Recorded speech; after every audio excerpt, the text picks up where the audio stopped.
to SportsZone Radio. I am happily joined by my older brother, Thomas. Thomas, how's it going, buddy? Doing well, Dan. Thanks for having me on. Last night, watching the Barstool Rundown, punter Pat McAfee of the Colts, formerly retired. I thought it was a joke. He actually wasn't joking. It's a real thing. And is actually about to become a Barstool blogger. What were your initial reactions when you first found out? This is fake. I didn't even believe it, and then I went to bed, and I still didn't believe it, and when I woke up, there was an alert on my phone, and when I looked at Twitter, he had written a 5-page note to the city of Indiana thanking them, so I knew it was legit then.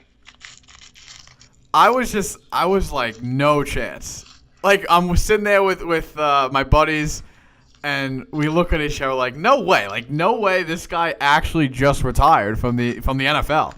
And it was funny that the points that were being made, like, he was actually on his way to becoming the best punter in NFL history. Yeah, he really was. He goes, I'm really just sick and tired of rehabbing. I mean, he left, $2.5 million on the table, and now he owes the Colts $400,000 for not completing his original contract. And even the guys on Barstool said that he was an idiot. Yeah, I mean, then you had KFC talking about how this is probably the most idiotic move of all time. It was like, do you realize how stupid this is of like joining this sorry ass company? Like it was so funny. You know, had guys like Greg Olson was in it. Ian Rappaport was even in on it. All stoolies. Like it was a lot of fun. It was really funny to watch the video, and I'm not gonna lie, I watched it at least 4 times today. It showed my coworkers. It just made me laugh. What I did see after though was that in their post show, I don't know if you saw it, they had Big Cat talking to McAfee, and he's like, well, they cut this part, but I did say, because McAfee says, he's like, well, I'm really excited to try Adderall now, because, he doesn't have to get drug tested by the NFL. And he's like, well, you're just like Jim Irsay. You both love drugs that, you're not prescribed.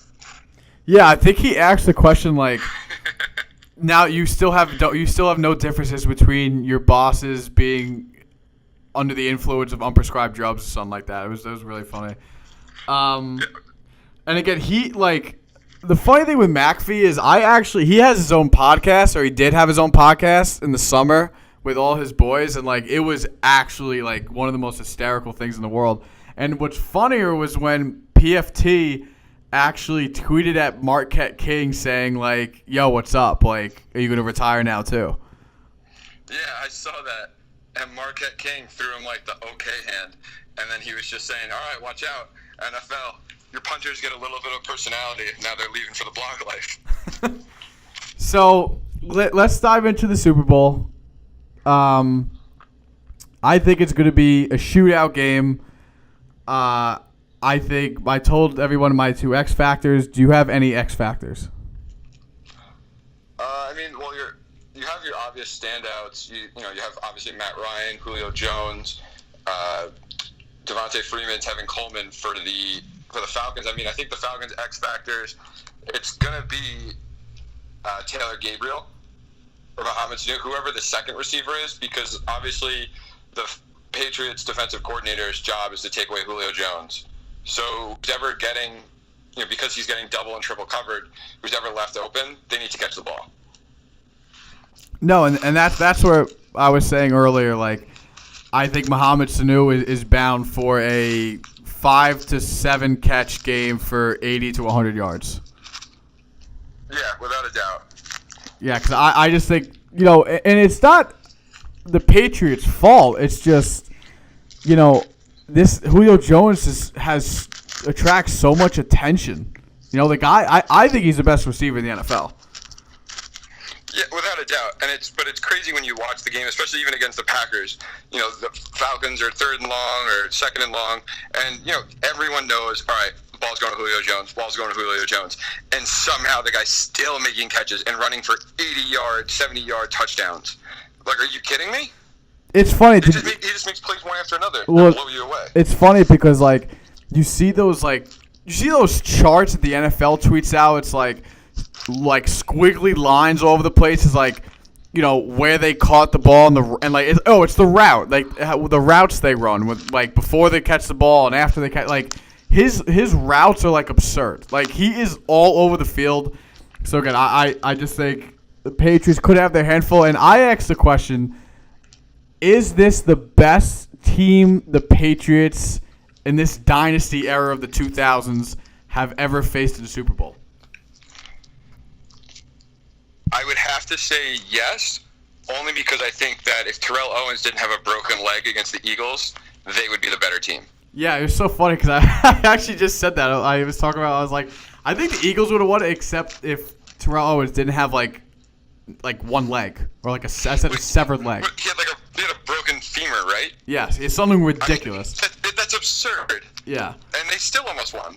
And the only other team besides the Falcons I thought of too was the Seahawks, but I don't think they didn't have the offensive firepower that the Falcons do. Well, no, they obviously don't. But it's also because their defense was much better. And once they lost Earl Thomas, who contemplated retirement for 5 seconds, and he just took a breather and was like, oh, wait, I don't want to leave millions of dollars on the table. But once they lost Earl Thomas, their defense was crap. So who you got in this game? And the spread is -3 Patriots, and the over-under is 58.5. What was it? 58? 58.5. I mean, 58's a lot. I mean, what, it have to be 30 to 28 game to go over? I mean, I know the Falcons are going to score at least 30, so I'm thinking the Patriots probably keep pace. I'm going to take the over, and I'm going to take the Falcons. You are? Well, the last thing I want is for Tom Brady and Bill Belichick to get their 5th Super Bowl. So, yeah, it's all Falcons. There's a very small percentage of Falcons fans, and there's a huge percentage of who just don't want to see the Patriots win. Well, it's funny because my buddy Tom was saying the other day he wants the Patriots to win because he still wants to be the only team that like the Belichick and Brady have lost to. Yeah, I could see that, but okay, so you beat them twice, but they have 5 Super Bowls. All right, well, thank you for coming on. Yeah, thanks for having me.